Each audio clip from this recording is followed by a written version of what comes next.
wasalimu katika jina la Bwana wetu Yesu Kristo. Nakiri baraka kutoka kwa Mungu.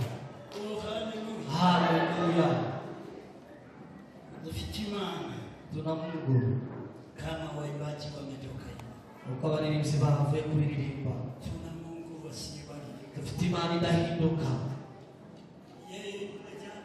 Ewe wahozo kwa ramezesho. Inawe ninapani umunsi. Hata leo. Dete uyumunsi ni kameze. Ige kizazi. Nesho amtakuge kizazi ni kwa Wewe sababu. haumtajuibuka. Yeye yule ambaye habadiliki. Naweza badilika kama binadamu. Ashobora kuhinduka k'umwana w'umuntu. Anaweza badilika. Ashobora kuhinduka. Lakini yeye habadiliki. Ariko we ntahinduka. Mugisha mwese. Mungu awabariki nyote. Imana yabashe kubarinda. Mungu ambaye ameweza kuwalinda. Ibashe kubarindira muri iki gihugu. Na akaweza kuwalinda katika nchi hii. Ibarinda n'imiryango mwese. Na akaweza kuwalinda na jamii zenu. Imana ya Israeli agicubahiro. Bwana wa Israeli aweze kutukuzwa. Uyu muririmbyi yaririmbye neza. Mwimbaji ameimba vyema. Aravuga ngo twaba tugenda mu mihanda. Akasema hata kama tukitembea katika mabarabara. Twaba turyamye tunasinzira. Tukiwa hata tukilala. Turindwa n'imbaraga. Sisi tunalindwa na nguvu zake. Nabari amaboko yacu. Sio nguvu zetu. Iyo washe kuramuka. Ukiweza kuamka. Ni ubuntu bw'Imana. Ni neema ya Mungu. Akaimba muimbaji mwingine. Undi murimvyi nawe araririmba. Aravuga ngo cyo n'ubuntu wagiriwe. Akasema hiyo ni neema umepata. Koreshe neza. Itumie vizuri. Ugifite uwo mwanya. Ukiwa na nafasi ya kuitumia. Imana ibaho umugisha. Mungu awabariki. Dukomeje kwihanganisha umuryango wa Butoto. Tunaendelea kupea faraja familia ya Butoto. Nkuko mwabibonye twababaye bugufi. Ambavyo mumeweza kuona tumekuwa karibu na wao. Nubundi ntiturahwema. Na hatutachoka. Tuzakomeza kubaba bugufi. Tutaendelea kuwa karibu na wao. Kandi nanone tubakomeza dufite ibyiringiro bizima. Na tukiwaimarisha kwamba tunatumaini ambayo ni imara. Umunsi umwe tuzababona. Ya kwamba siku moja tutakuja kuwaona. Ndakeka ko muri kino cyumweru. Naamini ya kwamba kwa wiki hii tuzabasura nk'abashumba. Tutaweza kuwazuru huko kama wachungaji. Ico twasezeranye hariya. Hicho ndicho ambacho tumeweza kuwaagiza huko. Nguko umushumba yabivuze. Ambavyo mmechungaji amewapasha. Ubaye utarabikora ugerageze. Kama wewe haujawahi changia chochote uweze kuchangia. Bitarenze kuwa kabiri tuzabona umuryango we. Hapo tuseme Jumanne tutaenda huko. Litorero rigizwe namwe. Kanisa hili nyinyi ndio ambao ni wanamemba. Imana ishimwe kubashitsi twagize batandukanye. Mungu aweze kupewa sifa kwa ajili ya wageni tumeweza kuwapata. N'umushitsi yabivuzeho ku nyubako mwagize nziza. Hata kwa mchango mmechangia kuhusu ujenzi. Na ijapitia kwa msaada wowote wa ngambo. Hago turabona imfashanyiva hanze. Imepitia kwa mikono yenu. Uzanyuze gusa kukwitanga kwanyu. Mushobora gukomera Uwiteka amashi. Makofi mengi sana kwa ajili ya Mungu. Kubwiki gikorwa kigeza hari mwebwe. Kwa ajili ya ujenzi ama kazi hii ambapo imefikia ni kwa ajili yenu. Hari ikintu umushumba yavuze ubushize. Kuna kila ambacho mchungaji siku zilizopita amesema. Aravuze ngo mugiye gutanga fundraising ya nyuma. Amesema ya kwamba mtafanya mchango wa mwisho. Imana imuhumugisha kuri iyo vision yagize. Mungu ambariki kwa ajili ya maono amekuwa nayo. Ariko se wareka gukorera Imana? Unaweza kuchoka kumtumikia Mungu? Nuko wararangije gukorera Imana? Umemaliza kumtumikia Mungu? Niba udasiba kurya. Na kama hauwezi choka kula? Niba udasiba kunywa amazi? Kama hauwezi kosa kunywa maji? Uzareka gukorera Imana? Unaweza kosa aje hata kumtumikia Mungu? Wararangije se? Mumemaliza kumtumikia Mungu? Na bado tutaendelea. Kila ambacho mtaombwa muzagikore, mtakuja kukifanya. Mugagikorere nje. Na msinitumike mimi. Muzagikorere nundi. Msifanye kwa ajili ya binadamu. Muzagikore mwiteguye ingororano. Fanyeni hivyo kwa ajili ya taji ambayo mtavikwa. Taji ambayo mtavikwa. Ndashimira bari abitanze kudufasha muri bya bikorwa bijanye n'abaririmbyi. Tunashukuru ambao wamejitolea kwa msaada kuhusu waimbaji. Ndashimira abitanze kwishura rent. Tunashukuru ambao wamejitolea kwa ajili ya malipo ya rent ya kanisa. Ndakeka ko hari igihe urusengero twese twabikoze. Kuna wakati kanisa tumeweza kuchangia sote. kwa jumla. Ndabizi naho bigeze ni mwebwe. Hata ambapo tumefika ni kwa ajili yenu. Umuntu ufite icyo yakoze kuri urusengero yashira ukuboko hejuru. Yeyote ambaye amefanya chochote kwa ajili ya kanisa hili ainue mkono. Umuntu uzi ko hari icyo yakoze kuri urusengero. Yeyote ambaye amepeana mchango wake. Tubonye bake gusa. Tumeona wachache, sijui kama ni hawa peke yake. Imana ya Israeli. Mungu wa Israeli ibahimigisha. Awabariki. Imana itajikiranira. Mungu ambaye hazihakiwi. Yabonye aya maboko mwarambuye. Ambaye ameona mikono ambavyo mmenyoosha. Ubwo kubakira Imana. Kwa ajili ya kumjengea hekalu. Mungu ambaye hazihaki. Awabariki. Haleluya. Haleluya. Harabitanze kwishura renti. Kuna wale ambao wamejitolea kwa ajili ya malipo ya renti ya kanisa. Miezi 6. Abo bantu bogira ukuboko gutya. Na hao watu wanaweza kuinua mikono. Nanje ndimo. Na mimi ni baadhi yao. Nimba bitabateye isoni muhaguruke. Na kama hamjapatwa na aibu mnaweza kusimama. Ndetse abavuze ko bazakomeza kugeza mu mezi 10. Na kuna wengine wamesema wataendelea hivyo hivyo. Muhaguruka bavandi. Mnaweza kusimama wawatambue.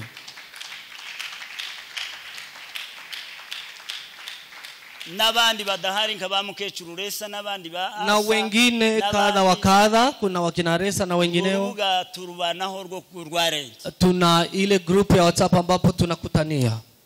Imana itajikiranira. Mungu ambaye hazihaki ibakubira ari amezi 6 aweze kuzidisha miezi hiyo 6. Ndaba 6 gusa. Isiwe 6 peke yake. Ndabizi ko muri mwe tuzongera mwandi mezi. Najua baadhi yenu tutaendelea, tutaongeza miezi. Imana itajikiranira. Mungu ambaye hazihakiwi ibahumugisha. Awabariki. Nawe. Na wewe ubitekerezeho. Ufikirie jambo hilo. Kugira ngo dufatikanye. Ndiposa tuambatane. Umugisha w'Imana. Ni baraka ya Mungu. Takindi kibirimo. Hakuna kitu kingine hapa. Abana barimo mwatambukije umushitsi Kamusore. Kuna mgeni Kamusore ambao wamepitisha hapa. N'abana banje.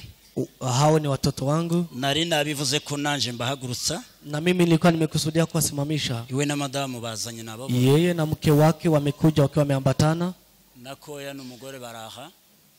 Wako hapa na mke wake. Nabandi nkaba Masenga nabandi bakuruwe bagipara. Na wakina Gipara na Masenga wako hapa. Na bashiki wabo ni na madada zao, umuryango wa James na jamii ya James. Hiyo ni jamii yangu ya karibu, ni watoto wangu. Ariko mbikoreye kuko bagize umutwaro kudusura. Nimetaja jambo hilo kwa sababu amekuwa na mzigo wa kutudhuru hapa. Bamwe basengera abandi basengera abandi baraha. Wengine ni wa hapa, wengine wanashiriki huko tofauti. Kimwe namwe mwese. Hivyo na nyinyi ni watoto wangu. Hata hao ni ambao nimetaja wasimame. Bave hasi. Wasimame. Koya nawe nave hasi. Na Koya asimame. N'umudamu we. Na mke wake. Na kama amekuja na dada yake wote. Masenga. Na dada yake. Na Gipara. Na James na familia yake nitawasimamisha siku nyingine. Imana ya Israeli bahumugisha. Mungu wa Israeli aweze kuwabariki. Kuwa mwadu kwa sababu mmekusudia kutudhuru. Koya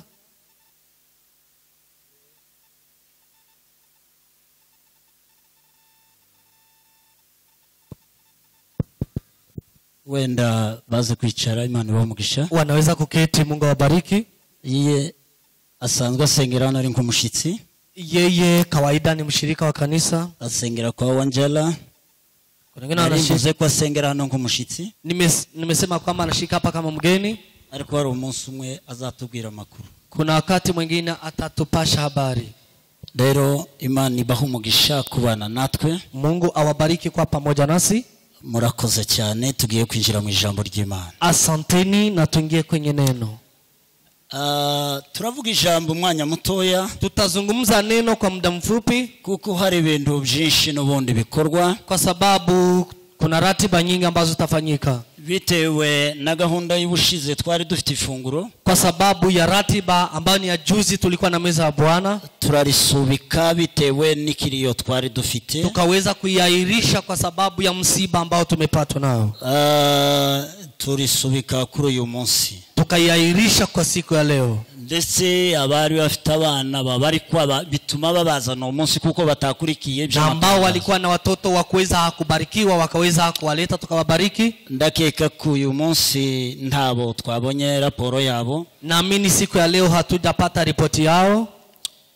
Ndizera ko wenda nta bana baje guheshwa umugisha. Naamini ya kwamba hatuna watoto wengine ambao wanahitaji kuombewa kuko twabahesha umugisha kwa sababu tumewabariki Jumapili iliyopita.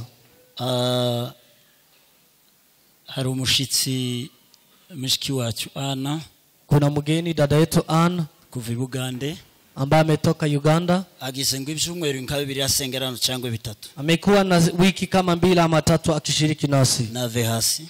Acha tumuombe asimame.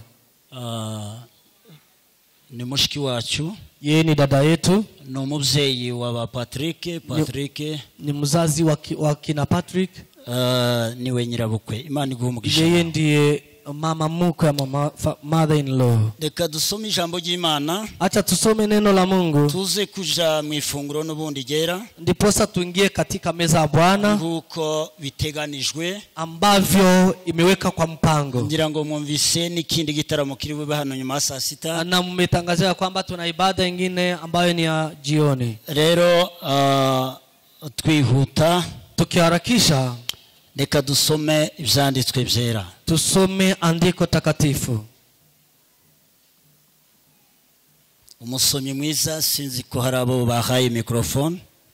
Acha ndaize tumpe kipaza sauti ama mwingine. Bahabwe mikoro nkazingahe ndabaha ibyanditswe bitandukanye. Nitakuja kuwapea maandiko andiko ambapo atasoma.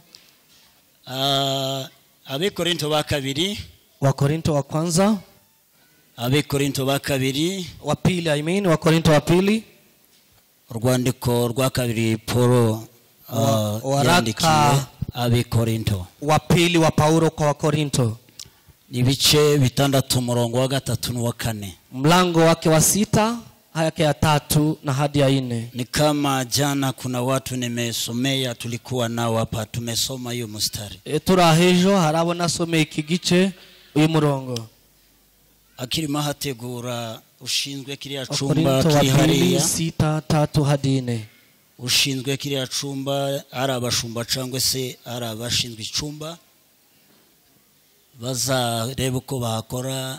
Hari abari mu gusengera mu mwijima ambao wanahusika na chumba cha maombi. Mtaweza kutengeneza mataa kwa sababu wanaenda kwa maombi wanapata kuna giza. Hari abamaze mu minsi 3 mu kizima. Kuna watu wako katika maombi wanaomba na wako kwenye giza. Niko bambaye raporo. Mimi nimepewa ripoti hiyo. Imana ibahe umugisha kuba bishinzwe. Mungu awabariki.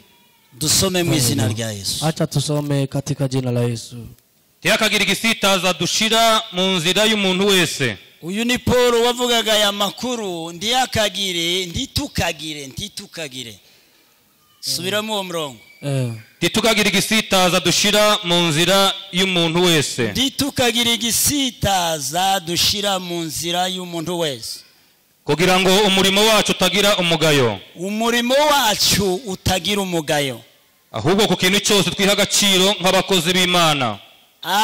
Uyu murongo cyane muze kuwutindamo dushobora kusubiramo nka 2-3.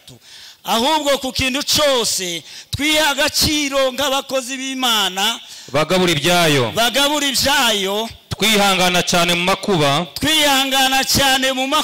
Mu mibabaro. Mu byago.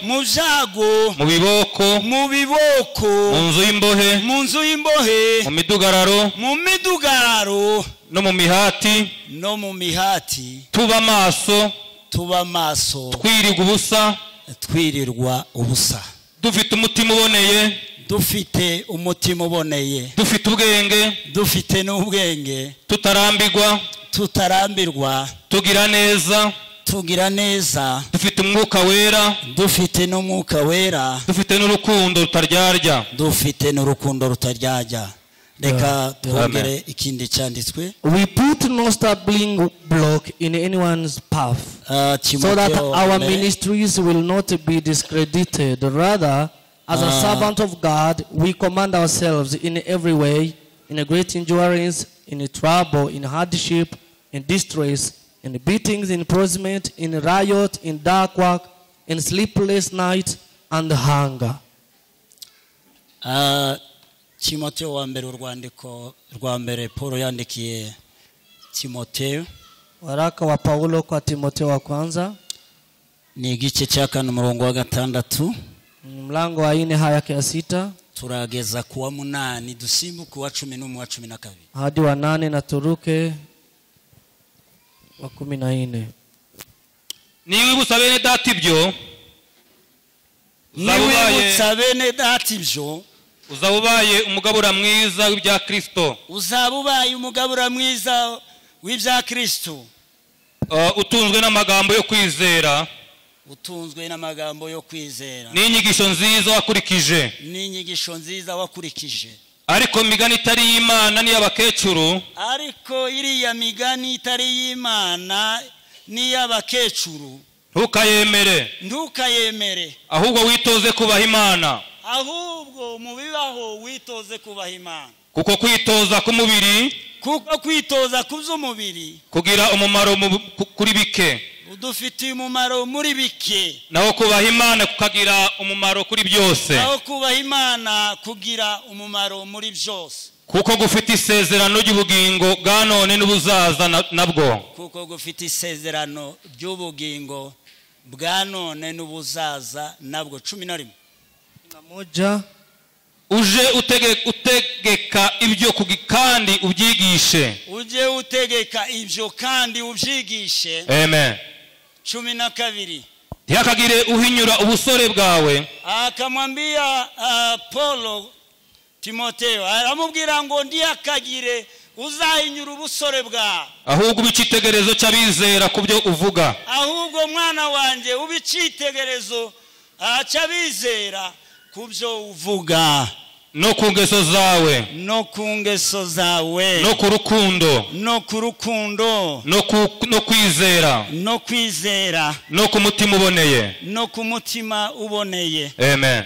Imana imuhumugisha umusomyi mwiza. Asante. Acha nianze hapa 11.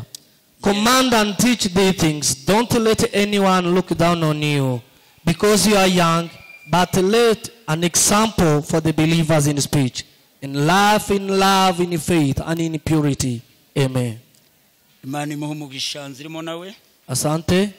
Tugiye kuganira amagambo y'Imana. Tutazungumza neno la Mungu. Ntabwo tugiye gutinda bikurikiranye n'umwanya. Hatutachukua muda mrefu kwa sababu ya muda. Kwa magambo yari menshi. Tulikuwa na mambo mengi kandi meza cyane. Na ambayo ni mema. Twarayasengeye. Tumeweza kuombea. Tumaze kuyahabwa. Tumeweza kupewa mambo hayo. Biba ngombwa ko ariyo dushira cyangwa se aduha tuja ku mutima. Tulipopewa neno hili ikawa ndilo ambalo tunakusudia kuzungumza siku ya leo. Turaganira amagambo uyu munsi y'Imana. Tutazungumza neno la Mungu. Avuga ngo ku kintu cyose. Ambaye inasema ya kwamba kwa kila jambo. Ku kintu cyose. Kwa kila kitu chochote. Twihe agaciro. Tuweze kujiheshimisha. Kabakozi b'Imana. Kama watumishi wa Mungu. Bagabura ibyaha. Ambao wanaweza kulisha neno lake. Ku kintu cyose. Kwa kila jambo. Mu bikorwa byose. Kwa kila kazi. Mu byo tubayemo. Vyote ambavyo tunavifanya. Tubikore neza. Tuweze kufanya vyema. Twihesha agaciro. Tukijiheshimu. Ng'abakozi b'Imana. Kama watumishi wa Mungu. Bagabura ibyaha. Ambao wanaweza kulisha neno lake. Tujiheshimishe. Ng'abakozi b'Imana. Kama watumishi wa Mungu. Bitiriwe izina rye. Ambao wanaitiwa jina lake. Hallelujah. Hallelujah.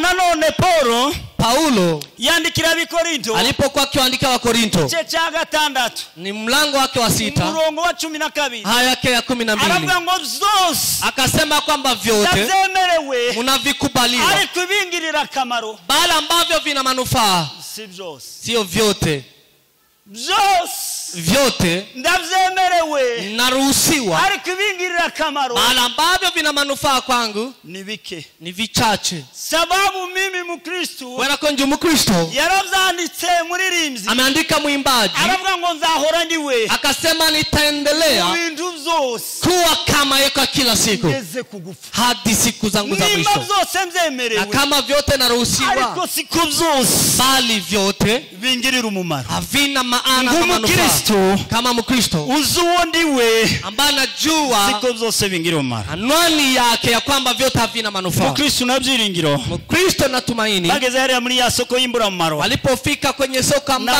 walikuta soko ni kubwa wamepata soko kubwa na walikuwa wanapewa biashara tofauti walikuwa habwa ibintu bitandukanye. After kupewa hiyo nyuma yo kumurikwa ivyo baada ya kupewa mambo ariko baravuga ngo no wakasema la hano hari ivyo tutagura hapa kuna vile ambavyo bituma bagenda bararamye ikawafanya waweze babona ivyo vyose ari ivy'imbura mu maro wakaona kwamba havina manufaa. Baravuga ngo andacho twagura wakasema hakuna kitu kuvuga ko muri iyi soko irimo ibintu vyinshi katika soko hii kuna ariko siko twebwe bitugiriye akamaro kwamba vyote turagura ukuri wakasema sisi turagura ukuri kuko bari bazabari kwa sababu walikuwa wamejitambua wao ni wakina nani. Paulo amaze kuandika ibyanditswe Paulo alipokwisha kuandika andiko hili wenyine aravyivugira yeye mwenyewe akashuhudia nguko yavyivugiye baba ameshuhudia mwenyewe arabivuga ngo akasema ya kwamba iwe mwivuga butumwa je yarafite Korinto yeye katika huduma yake huko Korinto ngo nugo ryari rigoranye hata kama ilikuwa ni vigumu ngo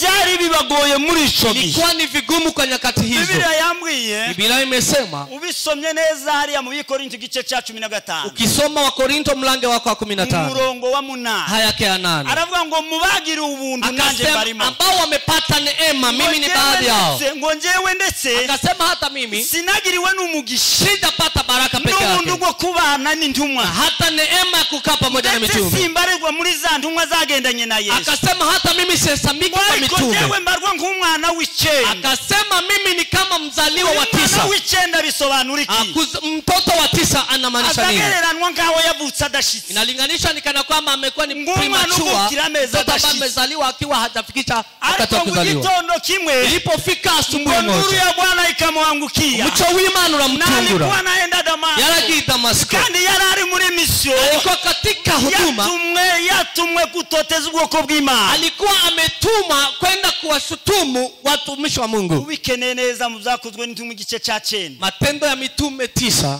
umurongo wa mbere ukomeza iyo mirongo mlango wa kwanza na uendelee 22 icyo gitabo n'ubundi 20 na uendelee n'ubundi 26 26 umurongo wa 12 na haya harimo izo nkuru za Paulo mutasikiza habari za Paulo ariko ngo umunsi yaratumwe siku ambavyo ametuma amaze kumurikirwa n'uriya mucyo alipoangaziwa na yari kumwe na timu yari mushoro alikuwa pamoja na kikundi walikuwa wamemsikiza wakaweza kuangaziwa na nuru yikubita hasi yubamye akaanguka kifudifudi na sauti katoka mbinguni ikamwambia Paulo alikuwa ni Sauli siku hiyo alikuwa ni Sauli na akamwambia Sauli Ijira Mungu Sauli kwa nini wewe unanisumbua kubera kundenganya ngo yikubita hasi yubamye akaanguka kifudifudi aravuga ngo urinde mwami akasema wewe ni nani Bwana wewe ni nani Bwana mbira kuwa ndenganya ambao ananiambia ya kwamba amusubizijwe yamusubiza ngo ni jewe Yesu akasema ni mimi Yesu urenganya ambaye unamshutumu gute wabasha gutera unawezaje imigeri kumuhunda unaweza kurushia mateke kwenye mkuki ico narivuze ambacho nimesema Paulo aravuga ngo nubwo bikomeye muri Korinto Paulo akasema hata ni vigumu huko Korinto agaciro muri ibi bihe hata niweze kujipea heshima kwa nyakati hizi muri ibi bihe nubwo bigoranye akasema hata kama ni vigumu nubwo hari mwivuga butumwa rigoretse hata kama kuna huduma ambayo ni ngumu hapa harimo abavuga butumwa bagore ku butumwa kuna watu ambao ni wahudumu ambao na hubiri injili mbaya batabwiriza uko bikwiriye ambao hawahubiri injili njema ngo bakorera indamu ambao wanatumikia malipo ngo bakagore ku butumwa bw'Imana na wanaanza kufundisha mafundisho mabovu njewe Paulo akasema mimi Paulo nubwo bigoranye hata kama ni vigumu ndiyesha agaciro itatipea heshima umukozi w'Imana wahamagawe mtumishi wa Mungu ambaye ameitwa nimuvuge ngo amen amen oh hallelujah hallelujah oh hallelujah hallelujah zatumye nitwaza ino telefone kugira ndebe igihe imeweza kufanya nitembee na rununu ambayo ni ndogo niweze kutazama nagira ngo mbabwire inshuti zanyu acha niwaambie wa ndugu Paulo nubundi yandikira Timotheo Paulo akamwandikia Timotheo amaze guhura n'imibabaro itandukanye, baada ya kukumba na shida tofauti, na akamwambia Timotheo, niwibutsa Timotheo mwana wangu. Akamwambia Timotheo mwana wake, aramubwira ngo niwibutsa abantu, akamwambia ukikumbusha watu ibi nkubwira, haya mambo ambayo nakwambia, nizo nakubwiye, yale ambayo nimeweza kukupea, niwibutsa bene data ibyo, ukiwakumbusha wandugu mambo haya, uzabubaye umugabura mwiza, utakuwa ni yule ambaye analisha neno w'ibya Kristo, ambaye ni mlisha wa neno mwema, byose bidashitse, yale ambayo hayastahili, by'imigani y'abakecuru n'ibindi nk'ibi, ambayo ni mifumbo ama genealogy ya hao, akasema ni nyakati fupi, ngo ariko mwitoze kubizatugirira akamaro, akasema muweze kujizoesha kwa mambo ambayo yana manufaa kwenu, kwa wale ambao wanamtii Mungu, kuko kwitoza kuby'umubiri, kwa kujizoesha kwa mambo ya kimwili, ngo bitugirira umumaro muri bike, yana manufaa kwa mambo machache. ngo ariko kubaha Imana, akasema bali kumheshimu Mungu, kubaha Imana, kumheshimu Mungu bidufitiye akamaro, ina manufaa kuanzia leo, from today, kuanzia leo, kuanzia leo, bidufitiye akamaro, ina manufaa, bidufitiye akamaro, ina manufaa kugeza n'igihe kizaza, hadi wakati utakapokuja. Hallelujah, hallelujah, hallelujah, hallelujah, hallelujah, hallelujah. Murongo wa 12 haya yake ya 12 aravuga ngo Paul, akasema Paulo na Timotheo, akamwambia Timotheo, Paulo ndio warurimo mubwira, Paulo ndiye ambaye alikuwa anamueleza, ndakuandikiye mwana wanje, nimekuandikia mwana mpendwa, mwana wangu mpendwa, kandi nishimira, ambaye namfurahia, nemera, ambaye namkubali. aramubwira ngo, akasema ndiye akagira uhinyura ubusore bwawe, kusiwe yule ambaye atapuzia ujana wako, ndiye akagira uhinyura ubusore bwawe, usiwe yule ambaye atadharau ujana wako. Hallelujah, amen. ndiye akagira uhinyura ubusore bwawe, usiwe yule ambaye atadharau ujana wako, ahubwo ubicitegererezo, bali kwa kila jambo uwe kielelezo cyabizera, waumini, ubicitegerezo, uwe kielelezo cyabizera, be an example to the believer, mu byuvuga, kwa maongezi yako, no mu by'urukundo, na katika upendo, ntiyagiye uzahinyura, usiwe yule ambaye atadharau ibyo busore bwawe, ujana wako. Ndashimira Imana ku bantu bagiye bashima kubyo abantu bagiye babafasha. Tunashukuru Mungu kwa wale ambao wamepeana ushuhuda kwa msaada, ababimenyeshwe bagasura abo bakagera muri iyo miryango Imana ibaho umugisha, ambao wamepata msaada na wakapeleka kwa jamii. Ndagira ngo tuganire kuri aya magambo make, acha tuzungumuze kwa mambo haya. Paulo iwamaze kubisobanukirwa, baada Paulo kuelewa mambo haya, aravuga ngo nubwo bigoranye muri bibihe, akasema hata kama ni vigumu kwa kuvuga ubutumwa bw'Imana, ni vyema nitangaze agaciro, niweze kujiheshimisha umukozi w'Imana, kama imupasavyo mtumishi wa Mungu ambaye analisha neno lake, kuko hari abandi ngo bavuga ibyo bishakira, na kuna wengine ambao walikuwa wakihubiri injili ya upotovu, bakavuga ibidakwiriye, wanahubiri mambo ambayo hayastahili, bashaka iby'indamu, kwa sababu walikuwa na kusudia malipo. ariko gusa ngo Paulo muri byose, Paulo akasema kwa kila vyote yabikoraga nk'umukozi w'Imana, alikuwa akitumika kama mtumishi wa Mungu, haranira inyungu yari yoyo, ambaye hahitaji malipo yoyote. Nagira ngo mbabwire inshuti zanjye, acha niwaambie ndugu zangu wapendwa, muri ibi bihe dufite, nyakati hizi tunazo, iki ni igihe udakwiye kugira igisitaza wagira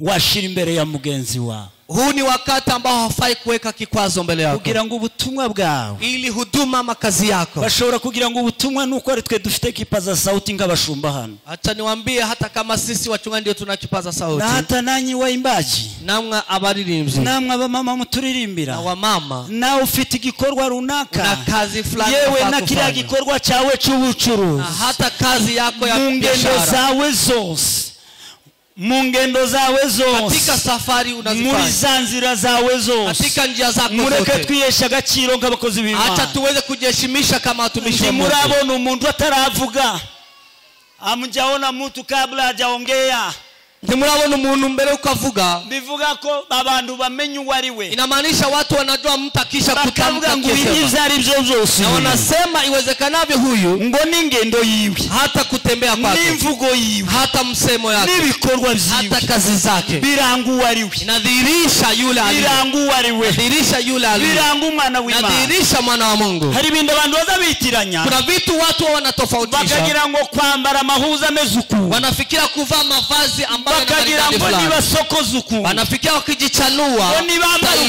wakivaa hivi ngo nawe uko kuntu urakumenya na wewe utaweza kutambua hiyo mavazi ni wambara ihuzu yikiriya hasi cyane ukivaa vazi ambayo inafika chini huko ni wambara izamutse gato cyane ukivaa lazima tuheshimishe ukabonera mu nzira zawe zose uwe sawa katika njia zako ukabicitegerezo mu byivuga uwe kielelezo katika maongezi ukabicitegerezo mu by'urukundo uwe kielelezo katika upendo ukabicitegerezo mu myambarire uwe kielelezo katika mavazi usiwe kikwazo kwa kila yeyote tukabe umuntu kwaza abandi ahubwo wakwimira undi kugeraho yagera usiwe yule ambaye ataweza kumzuia mtu reka mbabwira abantu bakeya babaye hata niweze kutaja watu wachache bafashe icyemezo ambao wamechukua hatua mu bihe byabo bakorera Imana katika siku zao wakamtumikia no mu bibazo no mu biboko Paulo yabivuze hati wakati wa persecution muberunaka ngo yakubise ingoni zitandukanye ameweza kuchapwa fimbo nyingi sana ariko ntiyigeza chogora bali hajachoka aharanira ukuri akaweza kupigania aharanira kubicitegerezo akapigania kwa kelelezo aharanira kuba akapigania inyangamugayo kuwa muungwana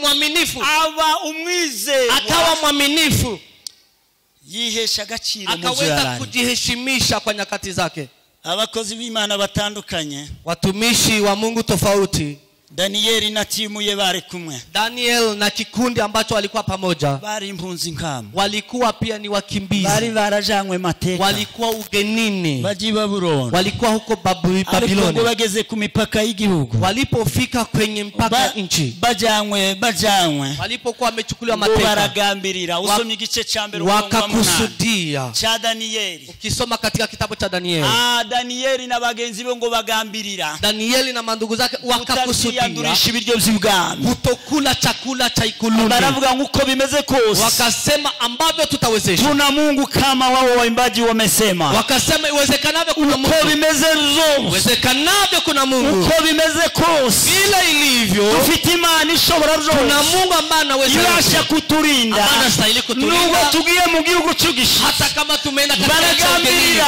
wakasema wakaweka tutaziyandurisha ibiryo by'ubwami wakasema hatutakula chakula abayuda bafataga ngo biriya biryo Wayahudi walikuwa kichukua chakula zahabwaga umwami ambaye ilikuwa ikipewa mfalme niri ya vino hata na divai izo nkuru ni ndende hizo habari ni ariko ngo mbere yuko azihabwa kabla wape mfalme biriya timu nabo yagaza bibahaho walikuwa kipea hata ariko baragambirira Daniel wakakusudia impamvu ngo imwe wakasema kuna sababu ngo basanze biriya biryo wamepata chakula hiki biza bibanza kuja guterekererwa huwa inapelekwa huko kwa waganga bikabanza bikamurikwa Imana zibigirwa Mana wanaweza kuidedicate kwa hizo ngo ntibishoboka akasema haiwezekani ntibishoboka ahubwo tuzarya ibishimbo ni vyema tukule hata maharagwe ariko duheshe Uwiteka bali tuweze kumtukuza Bwana wetu bihesha agaciro wakaweza kujiheshimisha igihe cyabo kwa wakati wao bagiye kubigenzura walipotachunguza basanga nibo bahagaze neza wakaweza kupata wao ndio outstanding ambao wanasimama vizuri wakiona kubwenge ndetse n'imyifatire hata mienendo ndetse n'ishusho yabo hata na kuwatazama no gusobanuka hata na kuwa ni watu ambao walikuwa bagambiriye ko batazava ku Mana kwa sababu walikuwa wameweka ahadi kwamba hawatatoka kwa Mungu bagambirira kwihesha agaciro wakakusudia kujiheshimisha bahesha n'Imana agaciro na wakamheshimu Mungu bituma Imana nayo bayijyana nabo na ikafanya Mungu akatembea na wao igice cya 3 murongo wa 15 mlango wa 3 haya ya 15 nanone umwami arema igishushanyo hivyo mfalme akaomba statue ama Mungu aravuga ngo abantu bose akaomba sanamu akasema kila mtu ariko byari bivuye n'ubundi kuwabagirira gishari ilikuwa imetokana na watu ambao walikuwa na chuki na hawa vijana ugeza n'ubu arabakigira ishari mu bantu hadi leo kuna watu ambao wana chuki na wengine ugeza n'ubu arundi abandi bakagira ishari y'ibyo yavuze kuna watu ambao wanazungumza wengine wanakuwa na chuki na yeye ariko Imana ico yakuvuze bali Mungu kile ambacho ametaja juu ya maisha yako hata kama wakuchukia ama wasema wakoze kusema Imana yakuvuze izagisohoza kusudi la Mungu litatimia juu ya maisha yako asubuhi moja bisanga mu gikundi cyo kuramya ibishushanyo adhuhuri moja wakajipata kwa kikundi cha kuabudu sanamu baravuga ngo hari ico twasezeranye nawe wao wakasema hatutaabudu sanamu baravuga ngo hari ico twavuganye nawe Mana wakasema kuna kile tumezungumza nawe Mungu ntabwo biteze ntituzanabikora hatutawahi kumsujudu sanamu kuzaramya ibishushanyo kwa kusujudu sanamu hiyo nkuru ni ndende hiyo historia ni refu ngo ageraho umwami avuga kuko yarabakundaga cyane. Ikafika wakati mfalme akachukua ngo araza bagira ku ruhande, akaweza kuwapeleka kando, arababwira ngo nshuti zanjye bahungu banje, akawaambia ndugu marafiki wapendwa wangu, kwa ibintu bimeze vile mambo yalivyo, ni mwebwe mwigurukije itegeko ry'ibwami, nyinyi ndiye ambayo mmekosa kutii sheria ya ikulu ya mfalme, kweli mumeamuru, nyinyi ndiye ambao mmekiuka, mumeamua mwahisemo mwenyine ni mwebwe kugira ngo muvuguruze kubyo navuze, ili muweze kukiuka sheria ambayo nimepeana. Lakini mukisikia hiyo mambo yote, akawa arabwira ngo nimumva igitegeko, ingoma n'ibindi mukisikia kengeli kipigwa, ngo mwese munyemerere mujane n'abandi, nyote muweze kutembea na wengine, ngo kandi nimba mutabikoze, na msipofanya hivyo, ngo ni yeye Mana yabasha kubakiza amaboko yangu, ni Mungu yupi ambaye ataokoa mikono yangu? Imbaraga z'Imana zabanaga nabo, nguvu za Mungu zikiwa zikitembea na wao, nigwa kwiyumanganya abana b'Imana, wakashindwa hata kujiumudu. Baravuga ngo Imana twamenye, wakasema Mungu ambao tumemwamini. Reka tukubwire Nyagasani umwami, acha tukwambie Bwana mfalme, uko bimeze nguko, vile tumechukua hatua ni hivi. Imana dukorera, Mungu ambao tunamtumikia, ibasha kudukiza, anaweza kutuokoa mikono yako, kandi nitadukiza, na hata kama akose kutuokoa tutateketea, turasha, ariko ndidushobora kuiva, lakini hatutaweza kutoka kwake, kwa sababu tunaamini ni Mungu wetu. nayo maboko yao, hata hiyo mikono yako, hata katika tanura ya moto ataweza kutuokoa. Haleluya, haleluya. Banga kuva kuryo wame, wakaweka nadhiri ya kwamba hawatatoka kwa Mungu, kuva kwizima, wakakataa kutoka, baheshima ni cyubahiro, wakaheshimu Mungu, Imana bamenye, na Mungu ambao mmemjua nayo ibahesha agaciro, na yeye hivyo akawaheshimisha. Imana ibahumugisha kumva ya magambo. Mungu awabariki kusikiza mambo haya. Tuzireguza iki? Ni nini ambao tutakuja kumwambia Mungu? Ugice cha 6 Ayubu akasema mlango wa 6, mu basaza, kwa wazee, nawe ni umusaza mu basaza, na yeye ni mzee baadhi ya wazee. Aravuga ngo nje ubwanje, akasema mimi mwenyewe, mimi nimeamua, aravuga ngo nahisemo, namaze no gusezerana n'amaso yanjye, hata nimeweza kuweka agano na macho yangu, ni miaka yanjye, hata na miaka yangu, umri wangu, nabashante guteshuka, nawezaje kupotoka, ngo nitesha agaciro amaso yanjye areba umukobwa, ili niweze kukosa kujiheshimisha, ili nitazame ni miaka yanjye mfite mke na miaka, umri wa miaka yangu. Ariko hari n'ikindi abantu batagira wenda, kuna kila ambacho watu hawana. hari n'udatinya Imana, kuna watu ambao hamuogopi Mungu, nimba datinya Imana ndatinye n'umugayo w'abandi, na kama haogopi Mungu hakosi kuogopa aibu. hari abantu bujya baza batinyaga babaho arabinyanga mugayo. Kuna watu ambao ni waaminifu, akavuga ngo kubw'imyaka yanjye, anasema kwa sababu ya umri yangu, wenda ntanazi n'Imana, na inawezekana hajamjua Mungu, n'ingano yanjye, bali kwa umri wangu reka niha agaciro, hata niweze kujiheshimisha. Ayobu akalapa, Yobu ararahira, aravuga ngo njewe, aravuga mimi namaze gusezerana n'amaso yanjye, nimekwisha kuapa na macho yangu, siwezi mara moja, sishobora n'umunsi umwe, siwezi kutazama, sibesha n'amaso yanjye ngo agire ibizambe, siwezi macho yangu yaweze kutamani. Oh haleluya, okay. Haleluya, haleluya, haleluya, haleluya.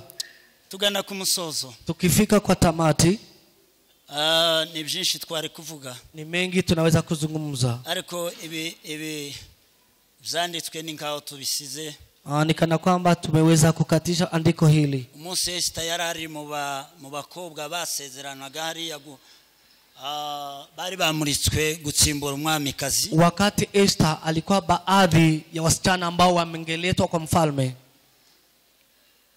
musaza ye Mordekai, ambaye ni kaka yake Mordekai, ku gice cya 2 umurongo wa 10 Esther, mlango wake wa 2, kitabu cha Esther, yaramubwiye ngo Esther mwana wanjye, akamwambia Esther binti yangu, yitaga umwana we kuko yari yaramubereye nk'umubyeyi, alikuwa akisema kwamba yeye ni binti yake kwa sababu alikuwa nikana kwamba ni mzazi. aramubwira ngo reka nkubwiye, akasema acha nikwambie, ubwo wagira umugisha ukinjira muri kiriya cici, kwa sababu umepata baraka na neema ya kuwa katika kikundi hiki kuzaba umwamikazi ambacho kitaweza kugombea kuwa bibi ya mfalme. Wewe none tuvugana, kuanzia leo ambao tunazungumza, uweze kujiheshimu, ejo utazavuga vuga, kesho usiwe mtu wa kusema sema, na uweze kusema hata uhusiano ambao tunao, utazavuga n'uwuriwe, na kesho usiseme wewe ya kwamba wewe na kina nani, uri umukobwa w'Abayuda ya kwamba wewe ni Myahudi umetoka hapa genda ubizirikane uweze kuichunga jambo hili ariko hari umunsi umwe tuzabivuga bali kuna wakati tutakuja kusema yihesha gachi Esther akajiheshimisha abandi bana b'abakobwa na kwa wasichana wengine wabintanga rugero mu bakobwa akawa kielelezo abandi ngo mugihe bajaga guca imbere y'umwami kwa wakati walikuwa wanapita mbele ya mfalme bagaza bakurungira ngo yazahura n'ikintu agashira ku mutwe walikuwa wakichukua vitu vingi yahura n'ikintu akikorera na nakuja navyo ariko Esther ngo yari yaranyuzwe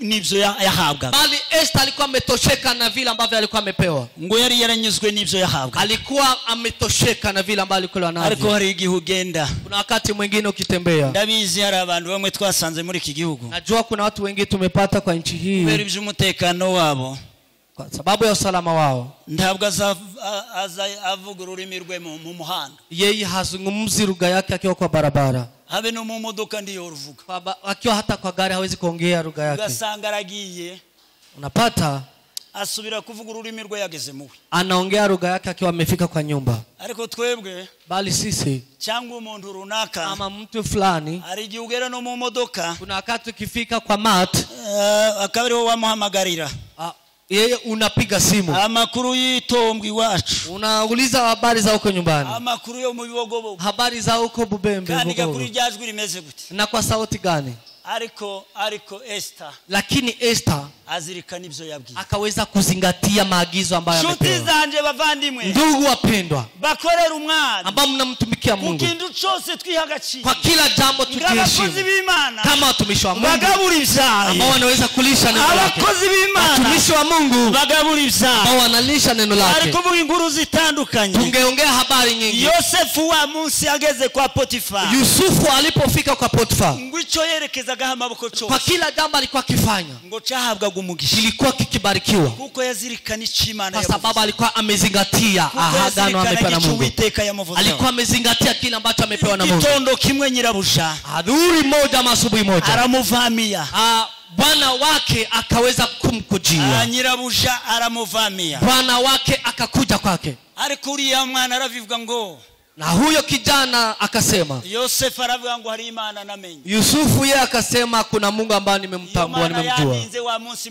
Mungu ambaye amenilinda nikiwa nimerusha kwenye shimo niko ikulu kwa kuongirije uwingabo aravuga ngo nageze kwa yule akasema nimefika kwa yule ambaye ni makamu abe nugo kila ariko ari Imana yamvuzeho akasema kuna kila ambacho Mungu amezungumza kwa ajili yangu ndacyari uwo ndiwe bado mimi ni yule ambaye niliye Imana yamvuzeho ambacho Mungu ametaja kwa maisha yangu ndachakizirika bado na kilinda aremera ja muri prison akakubali akaenda kwenye prison kwenye jela kubwa karengane kwa sababu ya kwamba wameweza kumtendea mambo mabaya ndagira ngo nkubaze uyu mugoroba na kusudia kukuuliza ndugu ese mu nzira zawe katika mienendo yako kwa msemo wako katika msemo mu byo uvuga kwa kila mambo ambayo maongezi mu byo ukora kwa matendo mu byo ubayemo kwa kazi yale ambayo unafanya wehesha agaciro nk'umukozi w'Imana wewe unajiheshimu kama mtumishi wa Mungu arabari mu gukora amakosa hano hanze mihanda kuna wengine wanafanya makosa hapa barabarani n'abagore bagafunga imihanda kubwo kuvuga ibindi bidafita akamaro wamama na wababa wanaokaa kwa barabara wakizungumza mambo ambayo hayana manufaa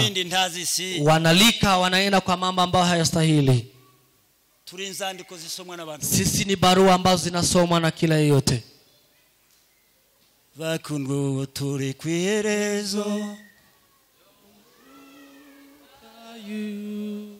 turimo gusiganirwa kugera muri gakondo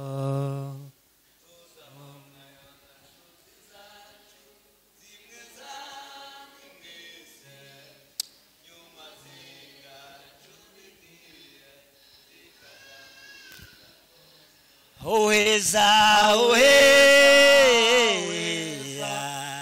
nifuza kuzagerayo haleluya karidimba nanawera indirimbo zo kunesha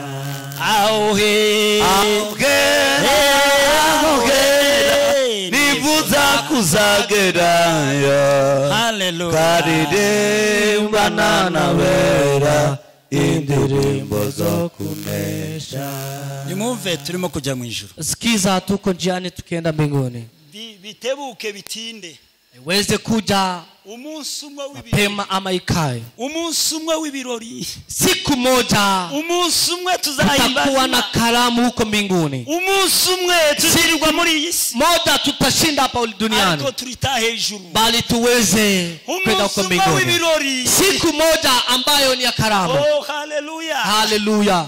Umuririmbyi yaravuze ngo siku moja, umuririmbyi yaravuze ngo umunsi umwe tutaja mu ijuru. Wishi na nani? Kubana nande? Iva nkuvuga gutya, tuzaja kubana nande?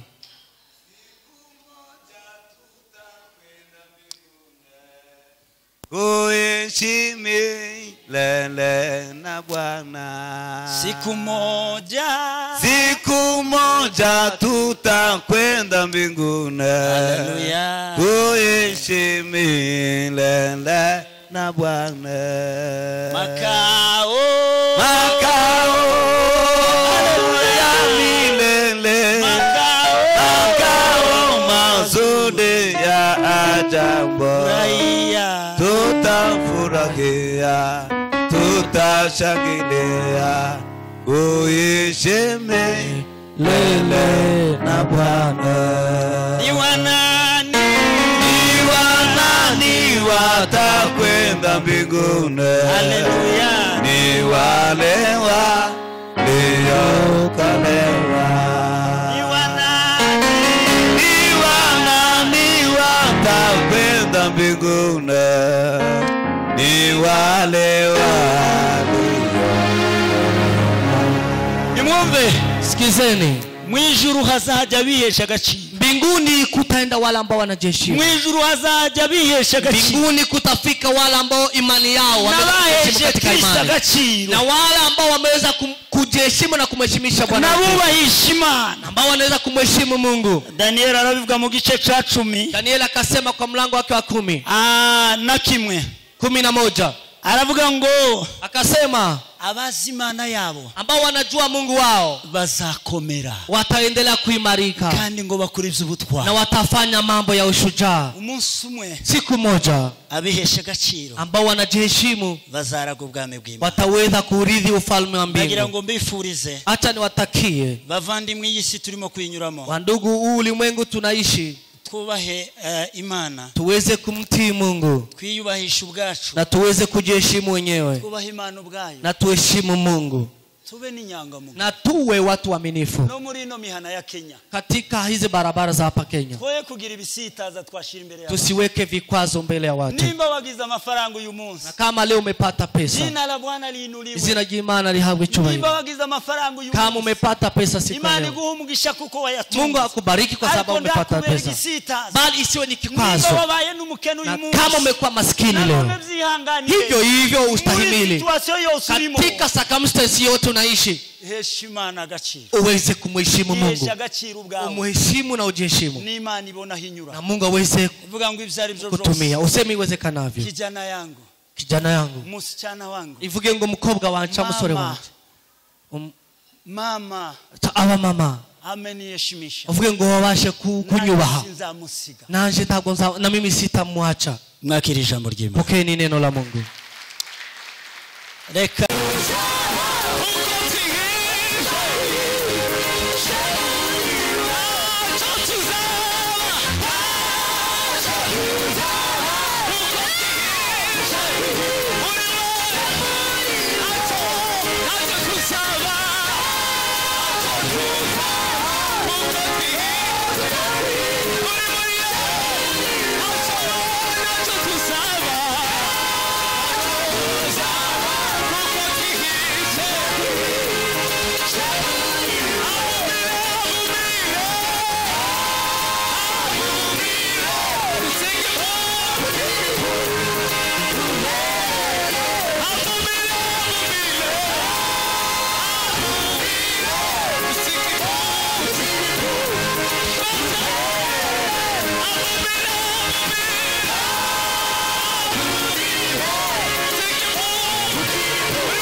urufatiro rw'Imana ruracyariho wanditswe w'ijambo ngo Uwiteka azabe abamubwiye barakomera ntibagegezwa